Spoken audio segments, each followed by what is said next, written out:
درود پاک پڑھنے کے بے شمار فضائل و برکات ہیں۔ بہت ہی خوبصورت کتاب مکتبۃ المدینہ کی 40 اطار، اس کی دوسری قسط صفحہ نمبر 11 میں حدیث پاک نمبر 11 ہے، من صلی علی او سأل لی الوسیلۃ حقت علیہ شفاعتی یوم القیامہ۔ میرے آقا فرماتے ہیں جس نے مجھ پر درود شریف پڑھا یا اللہ پاک کی بارگاہ میں میرے لیے وسیلے کی دعا کی، قیامت کے دن اس پر میری شفاعت ثابت ہو گئی۔ تو درود پاک پڑھنا یہ شفاعت مصطفیٰ صلی اللہ علیہ وسلم حاصل کرنے کا بڑا پیارا طریقہ ہے۔ محبت کے ساتھ بآواز بلند درود پاک پڑھ لیں، صلو علی الحبیب صلی اللہ تعالی علی محمد صلی اللہ علیہ وسلم۔ الحمدللہ ہماری کوشش ہوتی ہے ہم قرآن مجید فرقان حمید کی خوبصورت پیاری آیتوں کو سمجھیں، تلاوت کریں، اس کی تفسیر جانیں اور قرآن کی باتیں کریں۔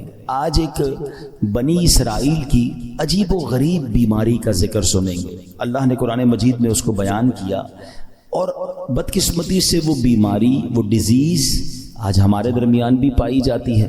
تو یوں سمجھیے کہ یہ ہمارے لیے بھی بڑی ریلیونٹ ہے، ہمیں بھی بہت غور سے اس کو سننا ہے کہ کہیں ہم میں سے کسی کے اندر یہ بری بیماری نہ لگ جائے۔ اور یہ بیماری ان کو کیوں لگی، قرآن نے اسے بھی بیان کیا۔ اللہ کریم قرآن مجید میں ارشاد فرماتا ہے، پارہ نمبر 1 ہے، سورہ بقرہ آیت نمبر 74، ارشاد ہوتا ہے بسم اللہ الرحمن الرحیم، ثم قست قلوبکم من بعد ذلك فهي كالحجارة او اشد قسوة وان من الحجارة لما يتفجر منه الانهار وان منها لما يشقق فيخرج منه الماء وَإِنَّ مِنْهَا لَمَا يَهْبِطُ مِنْ خَشْيَةِ اللَّهِ وَمَا اللَّهُ بِغَافِلٍ عَمَّا تَعْمَلُونَ۔ اب اس آیت کا ترجمہ کیا ہے؟ آسان ترجمہ قرآن کنز العرفان۔ پھر اس کے بعد تمہارے دل سخت ہو گئے تو وہ پتھروں کی طرح ہیں، بلکہ اس سے بھی زیادہ سخت ہو گئے۔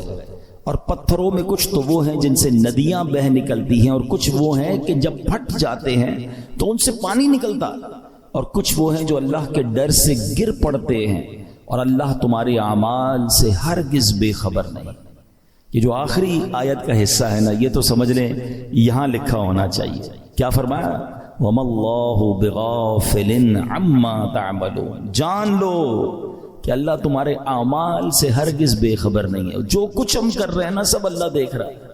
ہم بعض اوقات لوگوں سے، رشتہ داروں سے، دوستوں سے چھپانے کی کوشش کر رہے ہوتے ہیں، شہر تبدیل کریں گے، علاقہ تبدیل کریں گے، دروازہ بند کر دیں گے، دنیا میں کوئی نہ دیکھ لے۔ بار بار قرآن انڈیکیٹ کر رہا ہے، وَمَا اللَّهُ بِغَافِلٍ عَمَّا تَعْمَلُونَ۔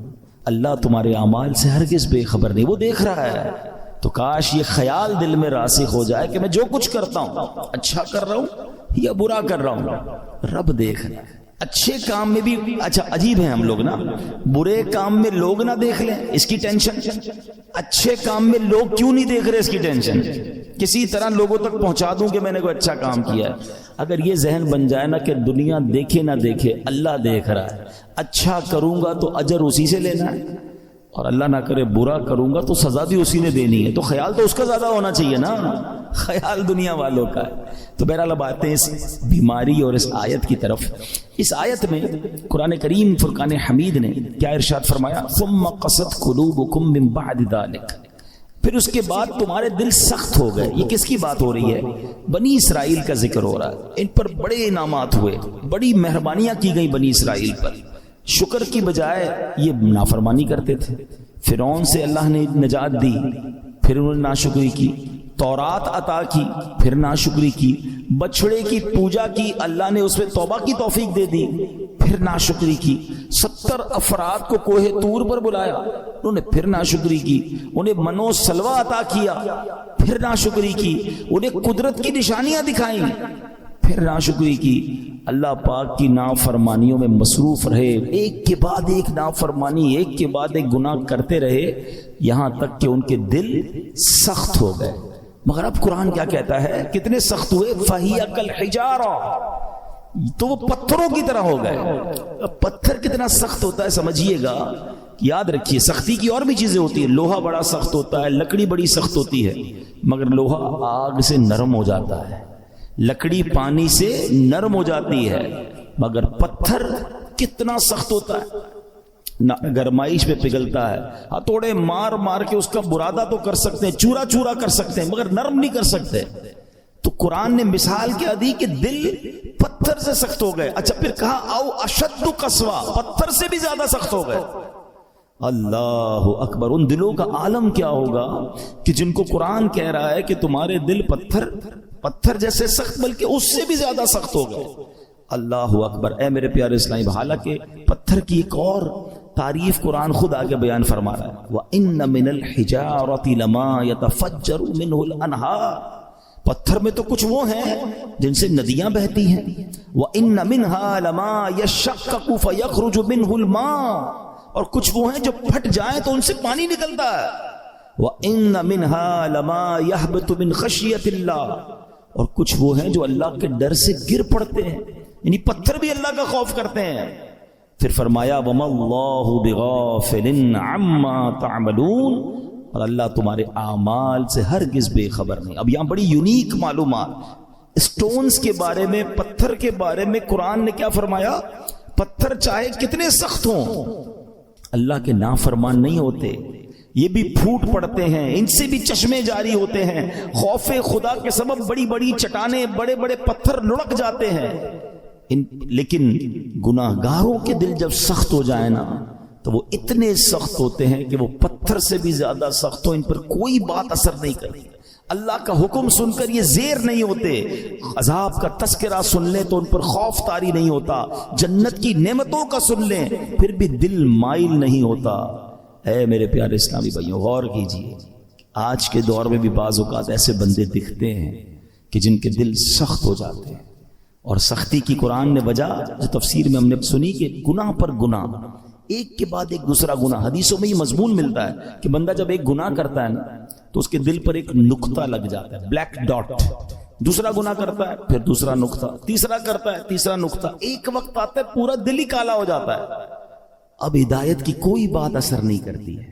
اسی لیے کہتے ہیں نا, جیسے ہی گناہ ہو جائے ویسے ہی توبہ کر لو, جیسے ہی نافرمانی ہو جائے ویسے ہی نیکی کر لو. کلیریفائی ہونا چاہیے, ہارٹ پیور ہونا چاہیے, آنسو بہایا کرو اللہ کی بارگاہ میں کہ یہ دلوں کو دھو دیتا ہے, دلوں کو صاف کرتا ہے, بندہ خوف الہی سے لرزتا رہے. مگر آج حال یہ ہے کہ دل اتنے سخت ہو گئے, کوئی ہدایت کی بات اثر کرنا تو دور کی بات, اچھی بھی نہیں لگتی. آج کے دور میں کسی سے اچھی بات کرو, قرآن کی بات کرو, دین کی بات کرو, لڑنے لگ جاتا ہے مسلمان ہو کر. یہ کیا ہر وقت بات یہ لگائی بھی ہے, کیوں بھائی اللہ رسول کی بات کرتے ہو, ہم کوئی اور بات کر رہے ہیں. خود سوچیں, ہمیں ہر اس شخص کو سوچنا چاہیے کہیں دل سختی کی طرف تو نہیں جا رہا ہے. اچھا اب پتھروں میں شعور ہوتا ہے, یہ بڑی عجیب بات آج ہم نے سنی, شاید بہت ساروں کے لیے نئی بات ہوگی. مفتی احمد یار خان نعیمی بہت بڑے مفسر قرآن ہیں, فرماتے ہیں اس سے معلوم ہوا کہ پتھروں میں بھی شعور ہوتا ہے. یہ الگ بات ہے کہ ہمیں ان کے شعور کی خبر نہیں ہوتی. قرآن میں ایک اور جگہ اللہ نے ارشاد فرمایا, اور داؤد کے ساتھ پہاڑوں اور پرندوں کو تابع بنا دیا کہ وہ پہاڑ اور پرندے تسبیح کرتے ہیں. ہاں پرندے تو تسبیح کرتے ہیں, پہاڑ بھی اللہ کی تسبیح کرتے ہیں. آپ نے نہیں سنا ابو جہل کے ہاتھ میں کنکر تھے نا, کیا آ کر کہا تھا اس نے اللہ کے نبی کو کہ اے محمد صلی اللہ علیہ وسلم, اللہ کے سچے نبی ہو تو بتاؤ میری مٹھی میں کیا ہے. اللہ اکبر. نبی پاک کا کیا خوبصورت جواب تھا, فرمایا میں بتاؤں تیری مٹھی میں کیا ہے, جو تیری مٹھی میں کنکر ہے بتا دے میں کون ہوں. اور پھر کنکروں نے کلمہ پڑھنا شروع کر دیا. تو پتا چلا کہ پتھر بھی اللہ کی تسبیح کرتے ہیں. اور اللہ اکبر. اور احد پہاڑ کے بارے میں کون نہیں جانتا. اللہ آپ کو مجھے بار بار مدینہ پاک کی حاضری نصیب فرمائے. نبی پاک علیہ الصلوۃ والسلام, سبحان اللہ, آقا کے معجزات میں سے یہ معجزات ہے کہ جب نبی پاک مدینہ منورہ میں یا مکہ پاک میں سڑکوں پر کسی کے شاہراہ پر تشریف لے جاتے تو آس پاس کے پتھر نبی پاک کو سلام کیا کرتے. احد پہاڑ کے متعلق آقا نے فرمایا احد پہاڑ ہم سے محبت کرتا ہے, ہم اس سے محبت فرماتے ہیں. اب پہاڑ نبی پاک سے محبت کرتا ہے. اور یہ کیسا خوبصورت پہاڑ ہے کہ نبی پاک علیہ الصلوۃ والسلام نے فرمایا کہ احد میرے ساتھ جنت میں جائے گا. اب یہاں علماء نے اور خوبصورت بات کی کہ پہاڑ نبی پاک سے محبت کرے تو جنت میں جائے. تو جب امتی محبت کرے تو اس کا تو عالم ہی کچھ اور ہوگا نا. تو محبت رسول یہ جنت میں جانے کا سبب ہے. مگر جو ہمارا ٹاپک ہے کہ اللہ کی عطا سے یہ پہاڑ یہ پتھر بھی رب کی تسبیح کرتے ہیں, ان میں بھی شعور ہوتا ہے. اللہ اکبر. اور احد کے پہاڑ کی تو یہ فضیلت ہے کہ ایک جگہ نبی پاک علیہ الصلوۃ والسلام نے فرمایا جب تم احد پہاڑ کے پاس آؤ فَكُلُوا مِن شَجَرِهِ, اس پر اگنے والے درخت کے پتے بطور تبرک کھا لیا کرو. اور پھر فرمایا اگرچہ احد پہاڑ پر اگنے والے درخت کے صرف کانٹے ہی ملے, اگر پتے نہ ملے تو کانٹے چبا لیا کرو. اب یہاں تبرک کی دلیل بھی ملتی ہے. بھائی کانٹا کھانے سے کیا فائدہ ہوگا, پتا کھانے سے کیا فائدہ ہوگا, مگر چونکہ یہ جنتی پہاڑ ہے تو آقا نے فرمایا اس سے کچھ نہ کچھ کھا لیا کرو, تبرک لیا کرو. اب پہاڑ مبارک کیسے ہو گیا کہ یہ پہاڑ نبی پاک سے محبت کرنے والا ہے. تو ہم دوبارہ آتے ہیں پیارے اسلامی بھائیوں کہ ایک تو ہم نے یہ سنا قرآن کہتا ہے کہ کچھ پہاڑ پھٹ پڑتے ہیں, کچھ میں سے نہریں جاری ہوتی ہیں, کچھ سے پانی جاری ہوتی ہے, کچھ خوف خدا سے گر پڑتے ہیں. ایک بار امام ابو القاسم کشیری رحمۃ اللہ تعالی لکھتے ہیں کہ اللہ پاک کے ایک نبی کہیں سے گزر رہے تھے, آپ نے ایک چھوٹا سا پتھر دیکھا مگر اس چھوٹے سے پتھر سے مسلسل پانی بہ رہا تھا. آپ بڑے حیران ہوئے. اللہ پاک نے اس پتھر کو بولنے کی طاقت عطا فرمائی اور پتھر کہتا ہے کہ اے اللہ پاک کے نبی, جب سے میں نے سنا ہے معلوم ہوا ہے کہ جہنم کا ایندھن آدمی اور پتھر ہے.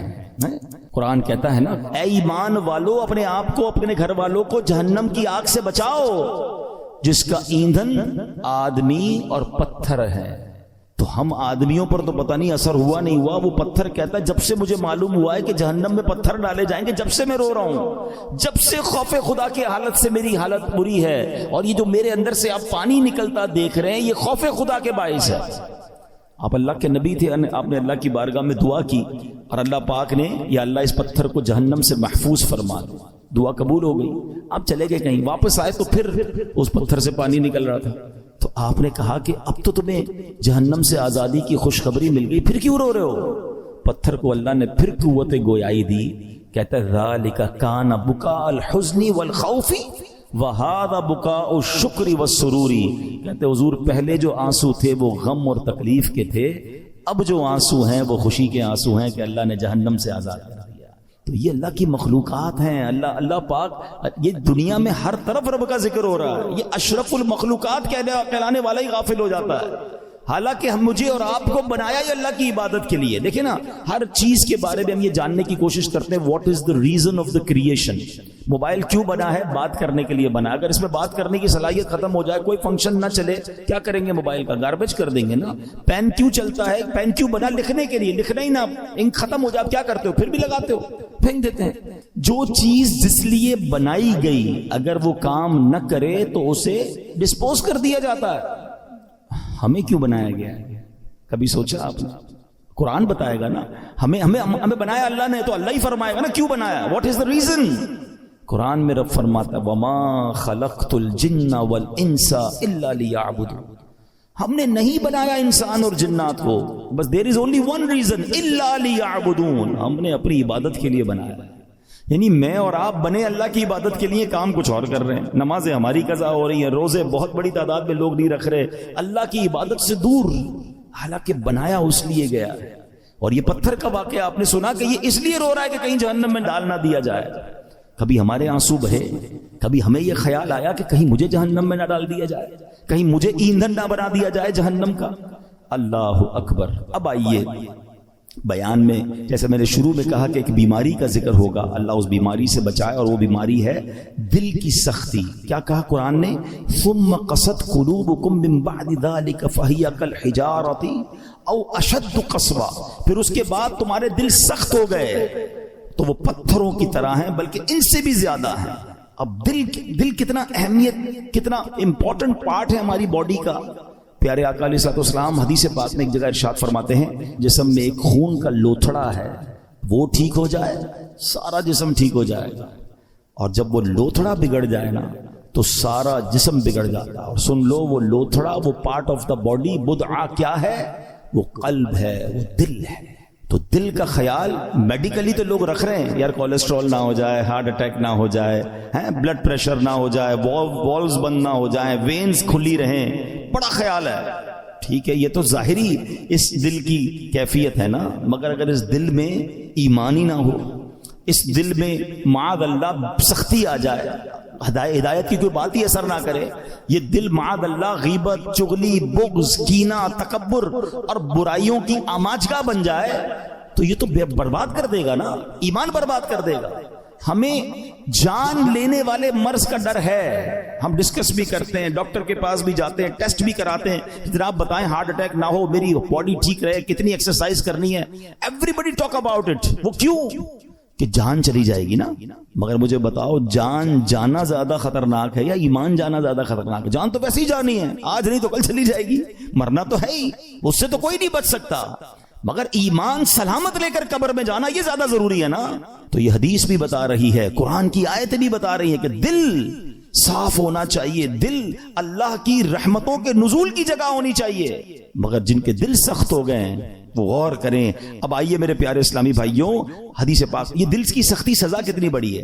اللہ کے نبی علیہ الصلوۃ والسلام فرماتے، ترمذی شریف کی حدیث ہے، ان ابعد الناس من اللہ قلب القاسی، فرماتے سخت دل والا سب سے بڑھ کر اللہ سے دور ہے۔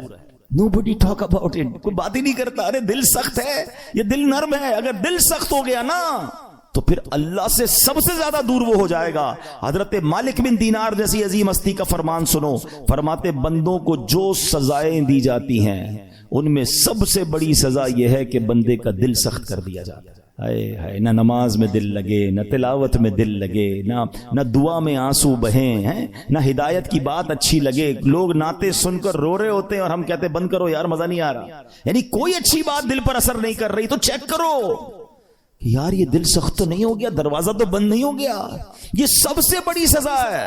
حضرت مالک بن دینار کہتے ہیں بندے کو جو سب سے بڑی سزا دی جاتی ہے وہ اس کا دل سخت ہو جاتا ہے۔ کسی مسلمان کو تکلیف میں دیکھ کر ہمیں تکلیف محسوس کیوں نہیں ہو رہی ہے؟ کوئی بیچارہ غریب پریشان ہے، اس کو دیکھ کر مجھے فیل کیوں نہیں ہو رہا؟ اگر ہو رہا ہے اللہ کا شکر ادا کریں، اگر مسجد میں آنے کو جی چاہتا ہے اللہ کا شکر ادا کریں، اور مسجد میں آ کر بھاگنے کو جی چاہتا ہے there is something wrong in your heart۔ اس سے بڑھ کر رحمتوں والی جگہ کون سی ہے؟ ہونا کیا چاہیے؟ اللہ کے گھر میں آؤ تو پیس، سکون، مزہ آ جائے، مگر کچھ لوگ مسجد میں آ کر بھی بے چین، آخر میں آئیں گے سب سے پہلے جانے کی کریں گے۔ خود سوچئے کیوں مجھے بے چینی ہوتی ہے؟ موبائل پر گھنٹوں بیٹھ جاؤں گا، دوست کے ساتھ چائے پینے گھنٹوں بیٹھ جاؤں گا، اللہ کے گھر میں مجھے تکلیف کیوں ہو رہی ہوتی ہے؟ جب تک بیماری کو ڈائگنوس نہیں کریں گے نا پھر حل نہیں ہوگا۔ آج میں آپ کو علاج بھی بتاؤں گا۔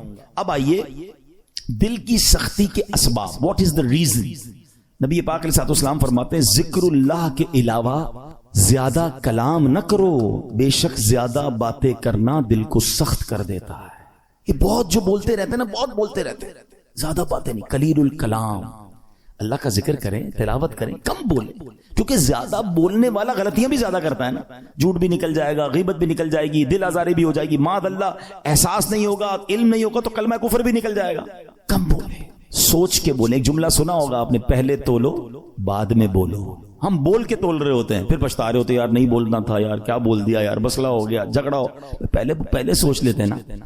آپ کے کسی بھی باڈی پارٹ کے گرد گارڈ نہیں بٹھائے گئے، یہ زبان ہے جس کو 32 گارڈ کا پہرا دیا گیا ہے، 32 دانت کے پیچھے زبان ہے نا، مگر جب یہ چلتی ہے سارے گارڈز پیچھے چھوڑ کر کسی کا دل توڑتی ہے، کسی کا سر پھوڑتی ہے، کسی کے خاندان برباد کر دیتی ہے۔ سوچئے، زیادہ بولنا دل کو سخت کر دیتا ہے۔ یوں ہی زیادہ ہنسنے سے بھی دل سخت ہو جاتا ہے۔ حدیث پاک میں ہے ان کثرت الضحک تمیت القلب، بے شک زیادہ ہنسنا دل کو مردہ کر دیتا ہے۔ ہر وقت ہنسی مذاق، کچھ لوگ ہوتے ہیں جن کا کام یہی ہوتا ہے، ہر وقت نہیں ہوتا، کبھی کبھی مزاح کرنا اور ہے، مگر ہنسی مذاق میں بھی دل آزاری کی اجازت نہیں ہے نا۔ آپ مسکرانے والی بات کریں اچھی بات ہے، لیکن ہر وقت ایک ہی کام میں لگے ہوئے ہیں اور پھر جھوٹ بول بول کے ہنسا رہے ہیں، یہ دل کو مردہ کر دیتا ہے۔ اچھا، پھر زیادہ کھانا، بالخصوص حرام حلال کی پرواہ کیے بغیر کھاتے چلے جانا، یہ بھی دل کو مردہ کر دیتا ہے۔ تو اللہ کرے کہ یہ بھی ہمیں سمجھ آ جائے۔ آپ جب بھی دیکھ لیں آپ زیادہ کھائیں گے، آپ کو عبادت کو جی نہیں چاہے گا، آپ کو نیند آنے لگے گی، سستی ہو جائے گی۔ رمضانوں میں لوگ زیادہ عبادت کرتے ہیں، جو کم کھاتے ہیں آپ دیکھیں وہ عبادت زیادہ کر رہے ہوں گے۔ تو کم کھانا، اور حرام سے تو پہلے ہی بچنا ہے، حلال ہی کھانا ہے۔ اور دل کو سب سے زیادہ جو نقصان دینے والی چیز ہے نا، موسٹ ڈینجرس، وہ ہے گناہ۔ گناہ کا جو سائیڈ ایفیکٹ ہے نا، جو گناہ چھوٹا ہو یا بڑا، جتنا بڑا گناہ ہوگا وہ اتنا دل کو افیکٹ کرے گا، مگر ہر گناہ دل کو ڈیمیج ضرور کرتا ہے، اس میں روحانیت کم کرتا ہے، اس کے اندر یوں سمجھیے برائی جیسے جیسے برا ہوتا برائی کرتا جائے گا، پھر کچھ لوگوں کی کنٹینیو عادت ہوتی ہے برائی کی، وہ دل کو سخت کر دیتی ہے۔ تو اے میرے پیارے اسلامی بھائیوں، قرآن کیا کہتا ہے؟ بل ران علی قلوبہم ما کانوا یکسبون، بلکہ ان کے کمائے ہوئے اعمال نے ان کے دلوں پر زنگ چڑھا دیا۔ قرآن کہہ رہا ہے زنگ چڑھ جاتا ہے، اپنے ہی اعمال جو ہیں برے اعمال دلوں پر زنگ چڑھا دیتے ہیں۔ اب یہ تو ہو رہا ہے، ہم تو کر رہے ہیں، حل کیا ہے؟ دل صاف کیسے ہوگا، دل نرم کیسے ہوگا؟ آئیے آج اس کا نسخہ بھی لے لیجئے، اور وہ بھی انشاءاللہ حدیث پاک سے ہی پیش کروں گا۔ اللہ کے نبی علیہ الصلوۃ والسلام فرماتے ہیں کہ بے شک جیسے لوہے پر زنگ چڑھتا ہے ایسے ہی دل بھی زنگ آلود ہو جاتے ہیں۔ عرض کی گئی یا رسول اللہ صلی اللہ تعالی علیہ وسلم دل کے زنگ کا علاج کیا ہے؟ ارشاد فرمایا موت کو کثرت سے یاد کرنا اور ذکر اللہ کی کثرت کرنا۔ اللہ کا ذکر یہ دل کا زنگ دور کرتا ہے، تلاوت قرآن یہ دل کا زنگ دور۔ آپ کو کبھی کبھی مزہ نہیں آئے گا، یہ بھی میں آپ کو بتا دیتا ہوں، پہلے سے بتا دیتا ہوں کہ جس کے دل میں پرابلم ہوتی ہے نا، وہ جیسے ہی ذکر اللہ کرے گا اس کو نیند آنے لگے گی، تلاوت کرے گا بوریت شروع ہو جائے گی، مسجد میں آئے گا ٹینشن شروع ہو جائے گی۔ اب آپ کو میں ایک فارمولا دے دیتا ہوں، پہلے ذہن بنا لے کہ مجھے دل صاف کرنا ہے، مجھے گناہوں کا یہ زنگ اتارنا ہے، مجھے اللہ کی معرفت اپنے دل میں چاہیے۔ تو اب حل کیا ہوگا؟ اب اس کو دنیا کی اگزامپل سے سمجھاتا ہوں۔ مثال کے طور پر کسی کو بخار ہو جائے اور کوئی وائرس لگ جائے، کھانا اچھا نہیں لگے گا، پانی اچھا نہیں لگے گا، چائے اچھی نہیں لگے گی، جوس اچھا، گھر والے بیچارے سوپ بنا کے دیں گے، نہیں کھانا ہے، منہ کڑوا ہو جاتا ہے۔ آپ کیا کرتے ہیں؟ اچھا نہیں لگتا پھر بھی کھاتے ہیں۔ آپ کو یہ پتا ہے بیک آف دا مائنڈ کہ تھوڑے دنوں کی بات ہے، بلکہ فیملی اچھی نہیں لگتی، بچے اچھے نہیں لگتے، جب بندہ بیمار ہوتا ہے تو ہم بچوں کو گھر سے تو نہیں نکال دیتے، ہمیں پتا ہے طبیعت میری خراب ہے۔ تھوڑے دن کے بعد جیسے ہی بیماری ہٹے گی کھانا بھی اچھا لگے گا، بچے بھی اچھے لگیں گے، ماحول سارا ٹھیک ہو جائے گا۔ پرابلم میرے اندر ہے، ہم کنٹینیو کھاتے ہیں۔ بالکل اسی طرح جب آپ کو ذکر الہی میں مزہ نہ آئے، تلاوت میں لطف نہ آئے، درود پاک میں وہ جو چاشنی ہے نہیں مل رہی، سجدوں کی لذت نہیں مل رہی، بھاگ نہیں جانا مسجد چھوڑ کے، عبادت کرنا چھوڑ نہ دیں، تسبیح رکھ مت دیجئے گا۔ یہ بیماری ہے جو آپ کو نہیں کرنے دے رہی، آپ کنٹینیو کرتے رہیں، ایک وقت آئے گا دل کا زنگ دور ہوگا، ہر ذکر الہی آپ کو مزہ دینے لگے گا، ہر سجدے میں آپ کو معرفت ملنے لگے گی، ہر تلاوت کا ذوق آپ کو ملتا رہے گا، آپ دعا کے لیے ہاتھ اٹھائیں گے، آپ کے آنسو بہنا شروع ہو جائیں گے، کیونکہ اس ٹائم تک آپ کو یہ کرنا پڑے گا تاکہ یہ دل کا زنگ دور ہو جائے۔ اور جب اللہ کے نبی نے فرما دیا ہے کہ موت کو کثرت سے یاد کرنا اور ذکر الہی دلوں کے زنگ کو دور کرتا ہے، ایک اور پرابلم یہ ہے ہم موت بلائے بیٹھے ہیں، ہمارے سامنے جنازے اٹھ رہے ہیں، ہمارے سامنے لوگ دنیا سے جا رہے ہیں، ہم قبرستان جاتے ہیں وہاں بھی لوگ فون پہ مستی مذاق کر رہے ہوتے ہیں۔ ارے پہلے کا دور کیسا تھا، جب جنازہ ہوتا تھا نا میت کے رشتہ دار کو ڈھونڈنا مشکل ہو جاتا تھا، لوگ کہتے کیسے ڈھونڈے، سارے ہی رو رہے ہیں، اور سب کیوں روتے تھے؟ ان کو میت سے اتنا پیار نہیں ہوتا تھا، سب کو اپنی موت یاد آتی تھی، وہ قبرستان دیکھ کر سمجھ جاتے تھے کہ ہم نے جانا ہے، مگر ہم موت بلائے بیٹھے ہیں۔ کبھی کبھی ان چیزوں کو یاد کرنا چاہیے۔ آگے سنیے، ایک مرتبہ ایک عورت بی بی عائشہ صدیقہ رضی اللہ تعالیٰ عنہا کی خدمت میں حاضر ہوئی، دل کی سختی کی شکایت کی۔ حضرت عائشہ نے فرمایا اکثری من ذکر الموت، موت کو کثرت سے یاد کرو۔ چند دن کے بعد وہ عورت آئی اور بی بی عائشہ کا شکریہ ادا کرتی ہیں، کہتی ہیں جب سے میں نے موت کو یاد کرنا شروع کیا یہ بات رنگ لائی ہے، میری دل کی سختی دور ہو گئی ہے۔ تو کاش ہمیں یاد آئے، کبھی کبھی ویسے ہی قبرستان چکر لگا لیا کریں، دعا پڑھنے چلے جائیں، اندازہ ہو کہ دیکھو کون کون چلا گیا، کسی کا بڑا محل تھا، کسی کا ڈیفنس میں بنگلہ تھا، ڈیفنس کے قبرستان ہی چلے جائیں تو ڈیفنس میں رہنے والی وہاں تدفین ہے نا۔ ایک اور چیز سمجھا کریں آپ، دنیا میں اور آپ ایک سیکوینس کے ذریعے آئے، پہلے میرے دادا آئے، پھر میرے والد آئے، پھر میں آیا، پھر میرے بچے آئے، پھر ان کے بچے، یہ سیکوینس ہے نا۔